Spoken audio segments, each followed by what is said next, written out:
While we're all getting settled, my name is Michael Sladek. I'm a filmmaker as well as a union member, and I'm also the New York consultant for an organization called SAG-AFTRA, which helps low-budget independent filmmakers make pictures with union actors. So, hi everyone. Congratulations. Yeah, give me another round, why not?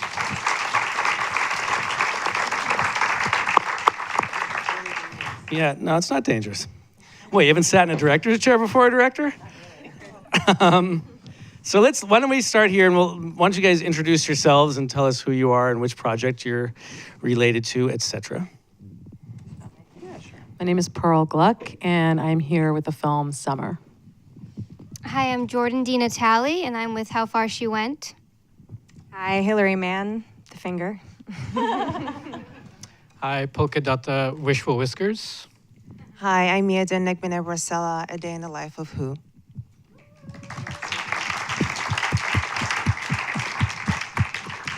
So why don't we'll kind of be a little informal here, but I'd like for us to all start off with as much as you can answer this, of course, where these projects all began.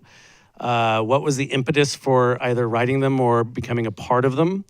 And let's go ahead and start with you, Pearl. Okay. So the film is called Summer. It is very gently based on a possible experience I might have had in the summer, in summer camp. So I was raised Hasidic, and I have a lot of love for the world that I come from. And some of it is because there are some incredible moments that you face when you're facing adversity.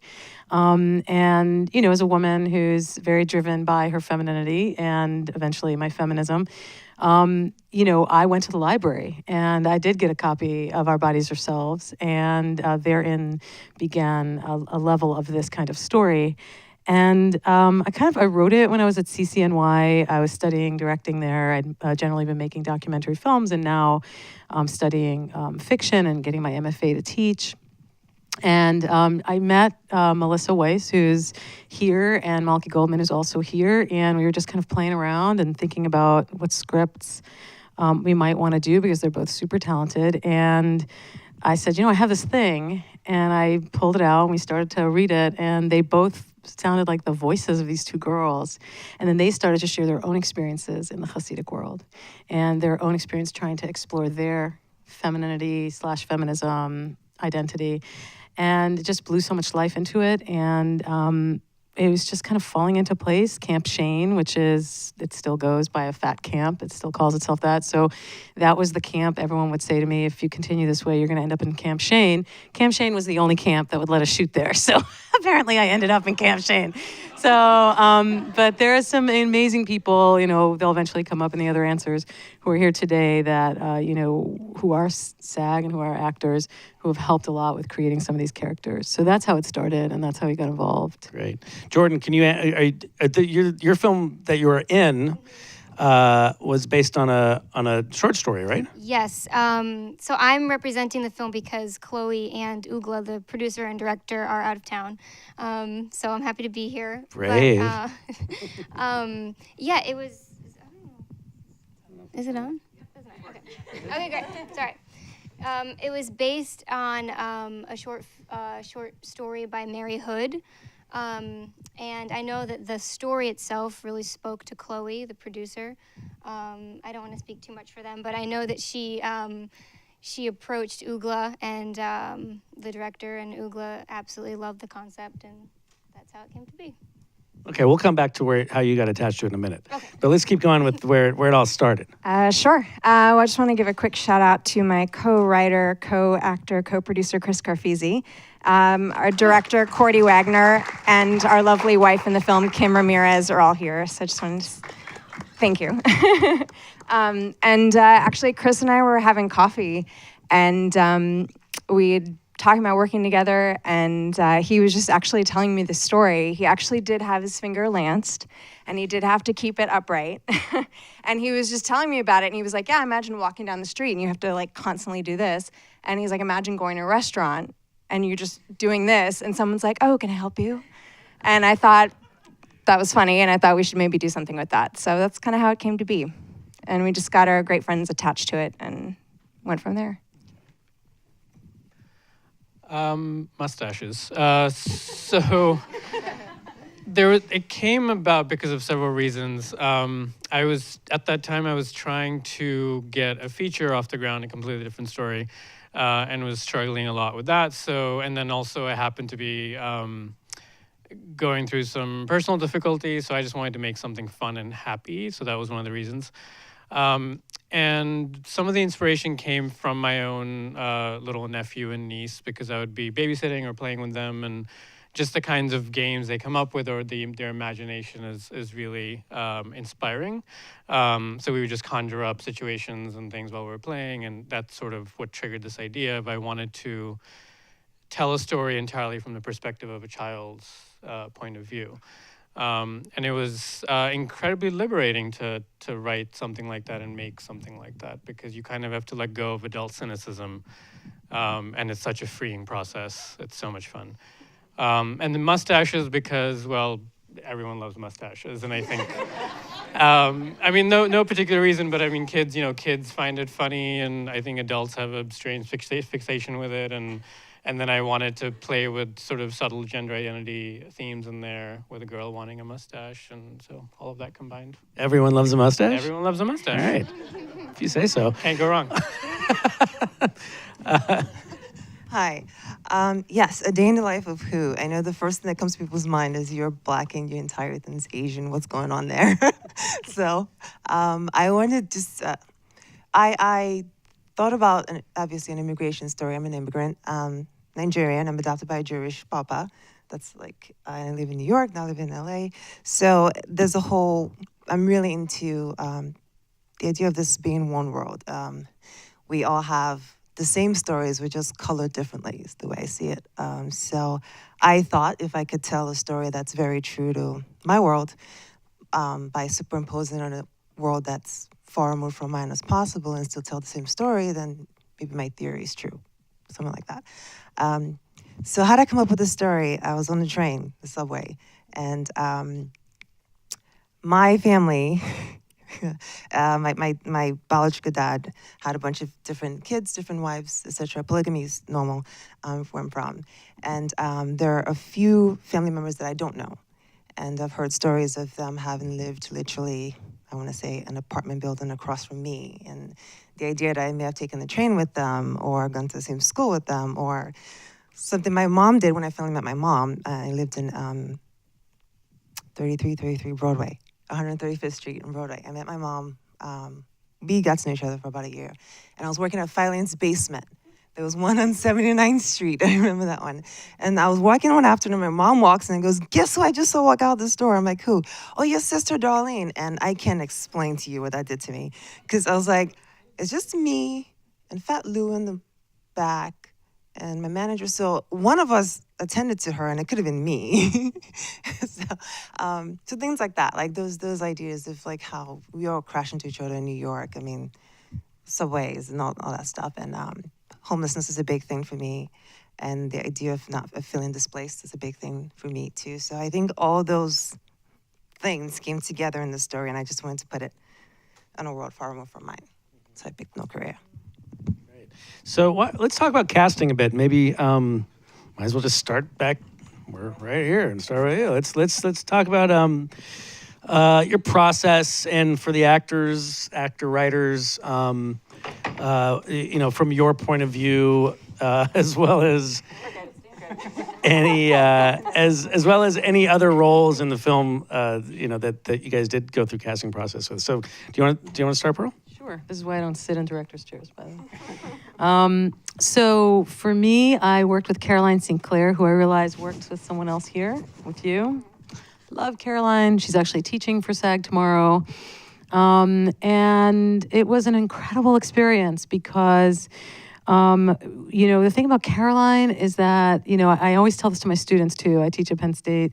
I'm like, do not sit in the room alone or even with someone you know only when you're casting. Sit with someone else. If you can't afford a casting director, just sit with someone else who's going to tell you the truth. And the thing about Caroline is she really pushes me, which is terrific. Because as a director, you have, especially director-writer, you have this vision in your head exactly what this looks like. You've written it, and you have this picture in your head. You've written it with a picture in your head. And then people come in and just blow you away. So, people like Taya McCartan, who's here, I had in mind a very attractive woman to play a part that could otherwise read very severe. But Taya just brought something so beautiful to the table. And I was like, okay. And Melissa and Malky and I just looked at each other. We're like, oh my God. So it's moments like that. The casting process could be very powerful. And Hannah Rose, who's also here, she came in for just a pickup or whatever. We ended up writing. I ended up writing more for her because she was so terrific. And so that, for me, the casting process is part of the writing. We have a woman named Paris Adkins who was, she's here too. She was great. We wanted her to play the main role, but you should all know this, by the way, for underage actors or minor actors in the room. Sometimes if you don't get the part, I hate to say this, but it's sometimes budgetary. Because, and so she was just so awesome, but she was so young, and it means a lot of things. And so sometimes, but she was amazing. She was like, no, I'm in, I don't care how big the part is. So, she's in that opening scene. She's one of the friends. So the casting process is, for me, a very creative part of it. And I think you met Lou Zertworski outside when we were coming in. He's somebody I met ages ago, and he was in my first film, and I literally will not do a film without him. So if I have to write something in there, I will. So all he does is make kiddish over the wine. We were like, what do we do? I don't know. Let's say someone's engaged, and let's put Malky in there, and we'll put and Melissa, who's here, also plays one of the counselors. But the casting process. I don't just think of it as business, and I don't just think of it as I really hope we find the right person. I stay very open to how it might drive my story, and without fail, it has every single time. And obviously, working with Caroline helps tremendously as well. She also has a very soothing accent. She sure does. Yes, and a good sense of humor. And a good sense of humor. And a thick skin, so she can handle me. Yeah, good. Yeah. Well, I think what I've noticed as an actor auditioning for shorts and also just any kind of independent film, the casting process is just kind of fun and relaxing. I don't know. That might just be me, but I know it's just you. I don't know, it's a rare comment, yeah. I just feel because there's so much passion behind the films that the writers and director and they're just really looking for someone that's going to bring that passion to the table. And so I don't know, I've noticed there's a lot of improvs that happen, and with how far she went after doing the scene, the sides, I did an improv, and they were like, can you just pretend you were watching your grandma's dog and you let it outside and it got hit by a car. I was like, okay. So did you scream? What'd you do? No, well, basically it was just, I just really like improvs. It gives the actor room to kind of be free and have fun and play. And was there a lot of process? Did you come back for a few calls? Did you read with the other actors, or was it just one and done? I did not read with the other actors. It was just one and a callback and done. Yeah. Great. Well, the two leads were obviously very difficult. Huge mistakes. But yeah, I know it was a labor of love, and Chris and I wanted to work together, and so that was covered. And Kim is a dear friend, and we wanted her part of it. And and we used Caroline as well, and we had to cast the dad and the son, who were both great, and the little kid was so professional and so great. So it was a great experience. Had you guys worked together before, or you just we hadn't worked together actually. Chris and I we'd met on auditions and things like that, and it was just we had coffee a few times and it was we like the dynamic and we thought we should do something together. So it came about very organically. So great. Yeah. Before I dive into casting, I do want to give a shout out to my DP who's here, Caroline Stuckey, right there.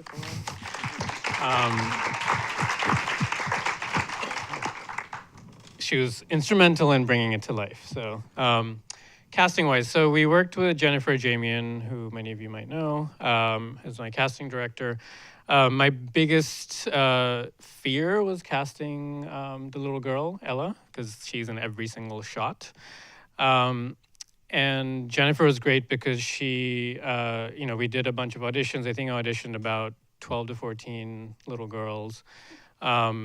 And it was actually the most fun time auditioning as well because we decided, Jen and I, that we would not have the girls read any sides. And it would just be about personality and it would be about conversation, playing games, basically. So it was just, a day of playing games, So, a lot of it was just sitting with them, again, making up stories of, I would say, hey, there's a giraffe sitting next to me. What is the giraffe doing? And then see how they would respond to that and things like that. So that was super fun. The adults were fine too, I guess. And then, on set, Sophie was, again, I was scared working with a child actor just for all various reasons. But, I was trying to really prep myself and be like, I'm going to, rehearse how to give direction to a kid and everything. She walks in, she's memorized the script inside out. She's memorized the lines of the other characters. And she's like, where do I stand? What do I do? Like, it was just, yeah, basically. And I was like, all right, I'll sit back down. So she's a pro. But it was super fun. Who did you practice directing children with? Just like in the mirror, or did you talk to like? Just in the mirror, and then just a lot of, a lot of just watching, also just videos and things about working with kids. It was just I just did so much prep around it because I was so scared about it, and she just walks in and she owns this thing, and got lucky, I guess. Yeah, exactly. Well, my question for you is actually, did you knock out her teeth to make her even more cute? Because No. those two missing teeth are pretty that was brilliant, right? well done. CGI. And she's she's had experience on Broadway too, so that's why she had this amazing confidence level. She was in Once the musical. She's touring with Les Mis right now around the country. So she's a star. She's a star. That's awesome. Following in line with him, I want to shout out some people. I have my two producers are here, co-producers. Ruya is up there, and Natasha is up there. And my AD Gil is there, and Celine, one of the actors, is there. Of course, my dad's there.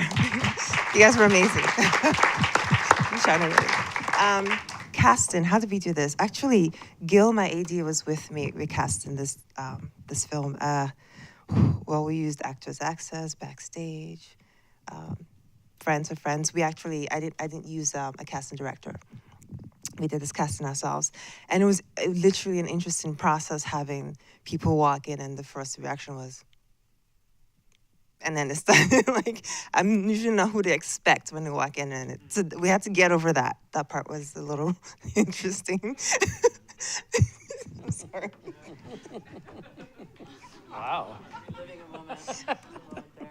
Yes, we got over that, and then we got into the casting. Excuse me. So we found two amazing actors. Hannah Kim, she's South Korean. We auditioned actually it was an open casting for Asian American actors, but we had a lot of Koreans come in. Hannah, I think, really stood out because she was very vulnerable and she was very open. And my process usually, I will spend time with the actor because I want to see what I can get out of you, like one-on-one. And then we can go from there, because I give her the script, I give her the words on the page, but I'm not 100% attached to you saying them exactly how they're written, as long as I can get what I need from you. So that was my biggest thing with actors. We self-cast, we didn't use a casting director. And actually the guy, Kevin, the guy who played the homeless veteran, the black guy this is a funny thing, he was supposed to be a white gentleman, and we had Kevin come in for a different part. wanted to audition for this guy. He went for it, and he was really cool. But we casted this. I think in my humble opinion, I felt like he was a more appropriate guy because he was a big, burly man who would take someone down as the homeless guy. And long story short, he ended up getting a different role that he wanted to go for. So he dropped out of that role, and then Kevin stepped in and took over that. So the casting process for us almost felt really flexible in that sense, where it was fluid. It was just what was organic, who was working with who, and how things just fit. And the moment they fit, they just fit. And it was perfect. I was like, yep, this is it. I stood back, and it worked out. So I'm assuming everybody here was working on pretty low budgets. Feel free to anyone to answer. Let's talk a little bit about locations, especially on a ultra low budget. Were there any tricks that you guys employed? Any happy coincidences or anything that led to locations? I was just going to say, we toyed for a moment with the idea of actually doing fire. And then we figure we should take care of that in post, because obviously that would be a big insurance thing. But the restaurant was so lovely, and they were closed on Sundays, and then so we filmed Sunday and then Monday morning, and then we were got out of there so they could. We were actually filming the exterior when they were setting up for dinner. So it was really lovely. Bella Osteria, right? Yeah, Brooklyn. So you just approached them, or did you know them already, or how did you get it? How did we find them, guys? Splicer? Yeah. And the owner was so lovely, and so it was actually much easier than we anticipated. Splicer being? It's to find locations to shoot, or find locations in general, like event spaces and things. Yeah. Yeah, we got lucky with the restaurant too. So Cantina in Harlem is around the corner from where I live. So I just walked in, spoke to the owner, and he was, the restaurant was fairly new when we were setting it up, and so he was all about it. He only had a couple of conditions. One was that we somehow show the restaurant name in the film, which you probably saw a few times. And then the other was, they opened at 3 p.m. every day. So he said you got to be out by then every day. So we started at like 4 or 5, Caroline? Oh, 6 was it? We had to be up at 4 or 5. So just getting up really early, going to the restaurant, changing everything around, setting everything up, and then being completely out by like 2:30 or 2 every day to put it back to exactly how it was. So that was one challenge. And then the dream sequence in the film is also shot in the same restaurant. The restaurant sort of had 2 sides. One was with the booths and the brown sort of seating. The other was a sort of grayish kind of wall. So we used the other side for the dream sequence and completely changed it with production design to make it look like her sort of dream office situation. So it was the same location all 3 days. I actually, we shot all over New York. How was it shooting on the streets? It was awesome. Because literally you heard sounds like people saying that N-word guy is dead. That was a real person who was just walking by. There was a real ambulance that showed up with the cops and everything. I got some amazing shots that I didn't pay for.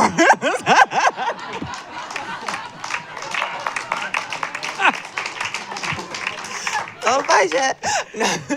We got. So your advice is to really call 911? No, everybody else called 911. It was funny. I mean, not funny, but Would funny. not do that. The shot where the homeless guy was getting beaten, we had permits for that area. We shot by Wall Street where the Bull is, so we had a permit to be in that area. So there are places that we had permits for, and the other places where we just asked permission of the owners of the establishment. Like, we're going to be outside, just to let you know. And they're like, yeah, it's fine, so we're cool. But literally everywhere we shot an outside scene, someone called the cops because they really thought something was happening. Like, the cops came in and like, just pointed to the permit. They're like, oh, okay, we're good. The ambulance guys, I felt so bad. The guy jumped out with his stretcher and goes, I'm like, no, we're just shooting. I was like, I'm sorry. And he actually like sat down for a second. I think he really was shaken up. So, but we got a free shot of his ambulance and everything in there. So that was awesome. And also, my dad has a studio in Queens, in Long Island City, called 3636 Studios. So we were looking for an actual precinct where we could shoot the lineup scene, and we just could not do. I mean, we have no money. It was like that film was made with $5,000 and a lot of favors. It doesn't look like $5,000, but it was literally $5,000 and a lot of favors. So we used my dad's studio, and literally we turned the outside is where we shot the food line, and then inside we shot a portion of it. We made into a police precinct with a lineup, and then you flip that over and make something else on the other side. So we turned that building into a bunch of different spaces and shot outside. So now the summer camp, so it wasn't actually an Orthodox summer camp, or no? I just remembered that one of the conditions was that I don't call it a fat camp. So I kind of ruined that one. No, it's not. I think they go with weight loss camp, whatever. It is an actual summer camp. The two people that are incredibly generous there were David and Sapporo, who own it. I don't know how they said yes, but they did. And I think they regretted it when they saw 30 of us move in. But they let us stay there. They let us eat there. They let us shoot there. So that was pretty amazing.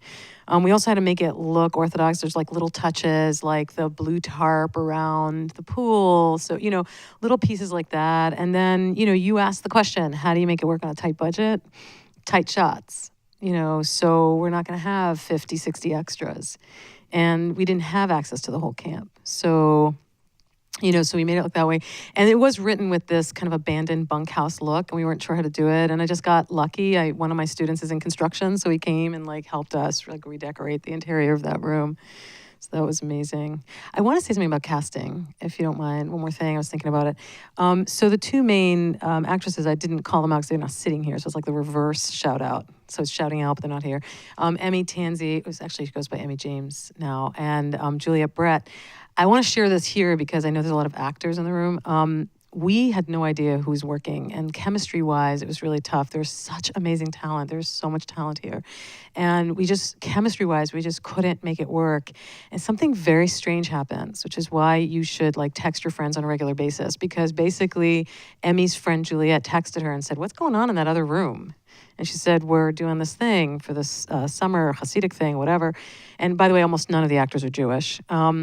And so she was like, "Well, should I come and read?" And she's like, "I don't know, I'll ask." So they asked the director. We literally ran in without Caroline this time, just to meet Juliet. And they already had so much chemistry. It was so amazing. We both, we almost cried. We were like, "Oh my God." It was just amazing. So again, I say it in this space because I just can't stress how you just never know. And at the same time, it's really not an indication of your talent and what you bring to that room. It could be so powerful, and yet it's just that strange thing that happens. So you just put your best foot forward, you be yourself, you bring your A game, and I guess find what means something to you in the script and bring that, and then the rest is literally out of your hands. But that's what happened with the two main characters, and you saw it. You see it in the final scene. It was just, it was instant. Great. Jordyn, can you tell us how, this is a lot of action in this movie to a certain point. Talk to us about shooting that. How did you guys shoot the action sequences? Was it mapped out? Did you rehearse it? How much of what happened? Yeah, we actually shot the motorcycle sequence on a cranberry bog in New Jersey, in the Pine Barrens, and it was this bog that a family owned, and they were actually reluctant to let us use it because they were getting ready for their Blueberry Festival, which brings thousands of people. But anyway, they actually rehearsed it. We had stunt people for the motorcycle parts, I guess for insurance reasons, and we rehearsed it with the truck and the cars driving through. We had to trick a lot of stuff to make it seem like there was a big chase and everything. And the dog, who's his name is Super in real life, and he's awesome. Still alive. He's alive, yes. He has an amazing trainer and mom, and it was crazy. He just got everything instantly. I would flick the pea to him, the food, and she taught him to not eat the food, just with one little command, and he just wouldn't eat the food. So it was really cool working with him. There was like a lot of tricks with him. He was like so tiny. We had to put him on pillows and stuff so the camera could see him and everything. That's cute. Yeah. Great. So with everybody's films, did you find that any of them changed considerably from script to shooting to edit, or was it pretty much, what you wrote is what you shot and what you edited? What you write is never what you shoot. And what you shoot is never what ends up in a film. Well, that's like not 100% true, but I believe writing is an organic thing in a sense, and especially when you bring people into it, if you really want the best for the work, you kind of have to take your ego out of it and allow it to be what it needs to be. And a lot of times when you bring other people into it and you let it breathe, you get more than you hoped for. So sometimes you can get like that movie Gravity, where literally what you wrote is what you see on screen. And other times you can get, I don't know, what's a good one? Schindler's List or something, where what you wrote is not necessarily exactly what's on screen, but the essence of it gets on screen, like the whole thing comes up. So I felt like I wrote a lot of stuff that I wrote was shot and didn't make it to the film because it just didn't work. And then other things that I did not write, like that scene outside the soup kitchen. I wrote there was a line outside the soup kitchen, and then chaos erupts. I didn't write how the chaos was going to erupt. I just called action, and they went nuts, and it was perfect. So you just, things like that, I think you can get. With something like Finger, I mean, you're doing comedy. It's sketch comedy, essentially. So were you guys improvising, or was it like doing? It was both. I mean, the script, Chris and I, we spent some time in the script, and then we worked with Cordy, our director, and we rehearsed together, and a lot of stuff came up like that, just us improvising too, that we were like, oh yeah, I should do that. And then we did one rehearsal with the full cast, and then we shot it. But when we shot it, it was pretty much, I feel like there wasn't anything improv when we shot it. Yeah. So it all came up in rehearsal and everything. But it was a pretty well-oiled machine. But we definitely, it was like a little bit of both. Right. Great. I mean, I think for me, like I had just come off doing my first fiction feature, which was scripted, but I was working with truckers, survivors of trafficking. I mean, I was in a truck stop. I mean, nothing I wrote ended up the way we thought it would end up. In this case, I really was committed to having the script be as it was written. But I agree. I mean, the actors come in and you guys do your magic and we just step aside because that is not what we do. And then you rewrite, obviously, in the editing room. But this was a very carefully chosen choice to actually have it be scripted and shot that way. So we only have a minute left. Just very briefly tell us what's next for all of you. I am in post-production or almost done post-production for my next short. It's called Utopia. It's a surreal drama about an aspirational blonde woman who wakes up from a coma in Uganda. So it's different. Yeah. I have a couple of shorts because I also produce, so I have a couple of shorts that I produce that are in post, getting ready for the festival season, and I also work on documentaries, so I have a few projects coming out this year. Next go-around is going to be a drama for me, working with Cordy and trying to figure something out right now. And I'm in a film called Blue Night, which is premiering at the Tribeca Film Festival shortly. I am in a film called Lesbomb that is premiering soon. And also The Irishman, Martin Scorsese's The Irishman, coming out next year. Wow. All right. That's great. So the trucker film called The Turnout is now making the rounds in film festivals. And I guess we're developing a new project in Phillipsburg, Pennsylvania, looking at the true story about a Confederate flag war that's happening nearby and looking at the rise of white supremacy. So looking at that fair. It's another uplifting romantic comedy for me. And this summer we'll be shooting a short, and I'm kind of bringing the band together again with Lou Zatorsky, Lynn Cohen, and some others. I just want to keep writing stuff for the actors that I work with. So just a real shout out to all of you for inspiring us. Thank you so much. Thanks so much, everyone. Thanks to you guys. Congratulations. Thank you, Michael. Thank you. Thank you.